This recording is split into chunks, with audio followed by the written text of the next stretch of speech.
everyone, welcome to Amy's Little Homestead. I wanted to give you a quick update. There's not a lot happening, at least not outside right now, but I wanted to give you a little update on what we've got going on. I have gotten a bunch of my bare root fruit trees and bushes and grapes and that kind of stuff, so I wanted to give you a quick little tour of what we've had here the past couple weeks. Sorry I've been off for a while. I've had to move the rest of the stuff from Idaho down here to Oklahoma, but we'll give a quick little tour so you can see what's been happening. So here on the side of the house where the grapes are, I have got, I think that this one is a Venus grape. So let's look and see what we've got. Yep, it's a Venus grape. It's a 2-year-old grapevine, and it's here on what's going to be my grape trellis. So I've got the other grape there, and then that one, and then I have some more that are going to come, 2 more grapes that are going to go here. So that's it for that. But then we've gotten some berry bushes and some other things. So let's climb up here, up the hill here. So that's the Chester raspberry that I've had for a while. Now this one is a fall gold raspberry, and I don't know how it's going to do, but we're going to try it out and see if we can do that. Eventually I've got 3 of the Joan J raspberries that I'm going to put in here, but I think I'm actually going to do another trellis just right here along the east property line, and I'll put those Joan J so they have plenty of room. Now these, I've got one right here. I don't know if you can see it, but it's waving in the wind. This one right here, and then this one is bent way over. But these are all Navajo blackberries. And so I've grown these before here in Oklahoma, and they do really well in this clay soil. So I'm hoping we will have good luck. Now over here, these are, again, the more blackberries that we've got. We've had that one up for, I don't know how long. And then I've got the 2 more that are the Doyle's blackberry, thornless blackberries that are supposed to do amazing. So we'll see. And then I have one blackberry here, another one here, and a 3rd one here. And I think these are Vanessa's thornless. Yep, that's what they are. Now, I'm doing something different with my blueberries here. I've got these 3, which the front 2 are the pink lemonade ones. But then I've got these other 4 here. And I've got another one of these ring containers. It's just a different color that I need to get set up for this, because I've got 2 blueberries in this one. And these are Southern High Bush blueberries. And then these ones are the Brightwell, if I remember correctly. Let's see. Yeah, Brightwell. So both of these are Brightwell blueberries.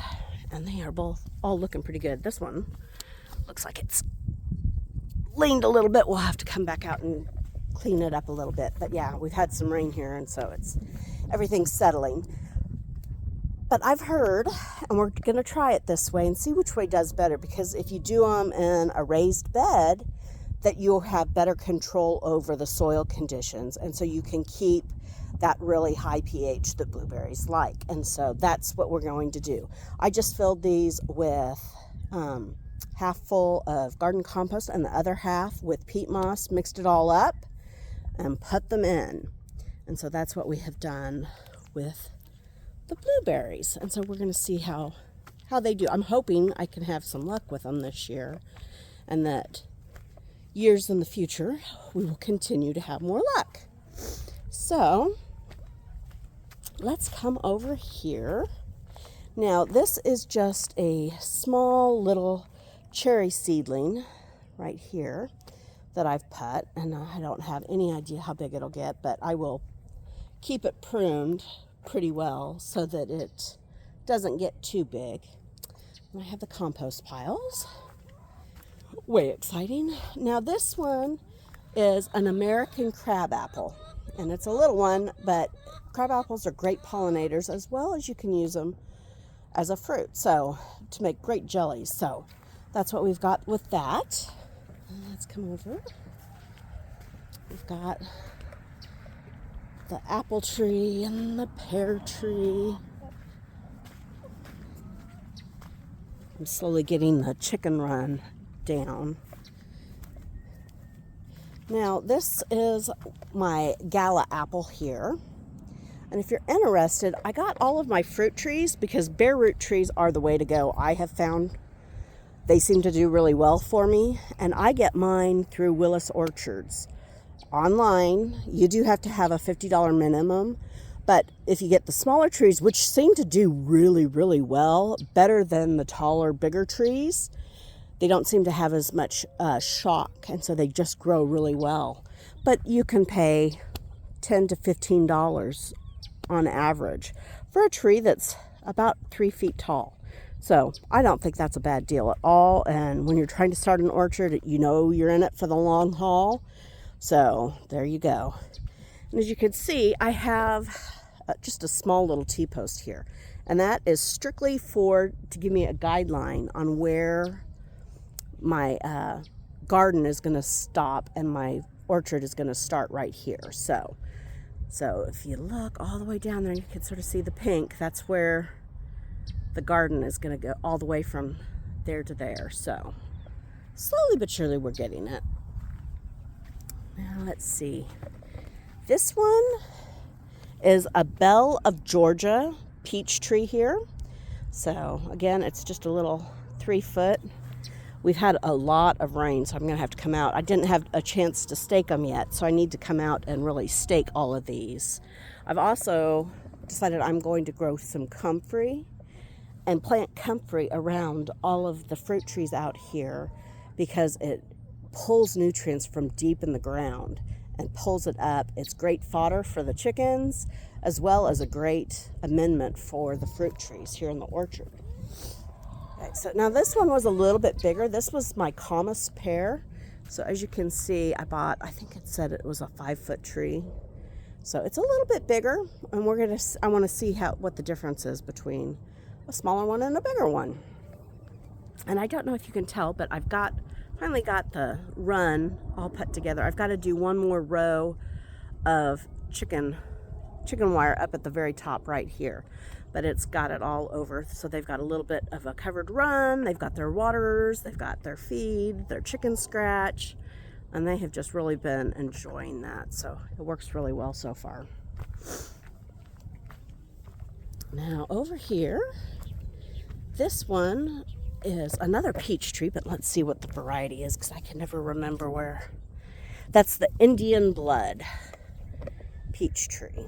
And so that's where that has gone, right there in the very corner of the property.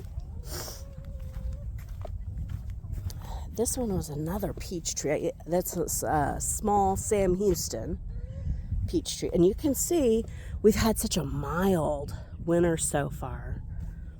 You know, today's the day after Christmas and stuff is ready to bud out. And I'm like, no, I know it's going to get cold again. So, and here is one of my elderberries that I planted in the fall, and it is doing pretty good. It's staying green, so I think that's sort of funny. And then this, which one was this one?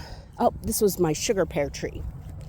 So I have a son-in-law who loves pears, so I'm hoping I get plenty of pears for he and the grandbabies and my daughter. So I also did a few more bare root elderberries. So I did 3 more elderberries.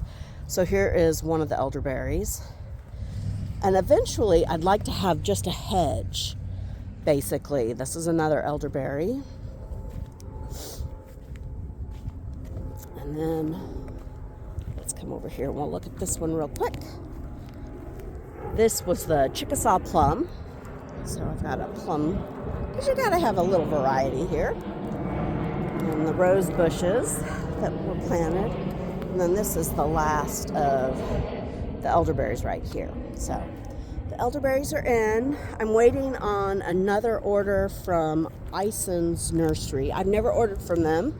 So we're going to see how we like them for my different grapes. And they also had the Joan J. raspberries. So we're going to wait and see how they do. And we'll see and we'll let you know in the future. I really appreciate anybody who has been watching my videos. Again, I'm sorry I haven't been posting anything between my move I'm moving my mom, and then I have a bulging disc in my neck, so it really has slowed me down, and I haven't been able to do as much as I would like, but we're slowly making some progress here.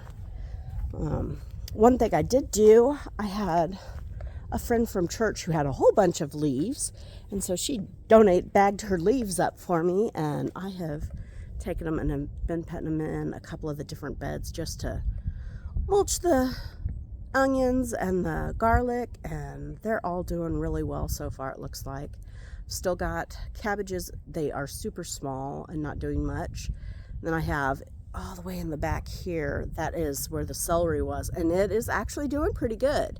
It had a hard frost where it was really cold for a couple of days. Well, cold for Oklahoma. It was in the 20s.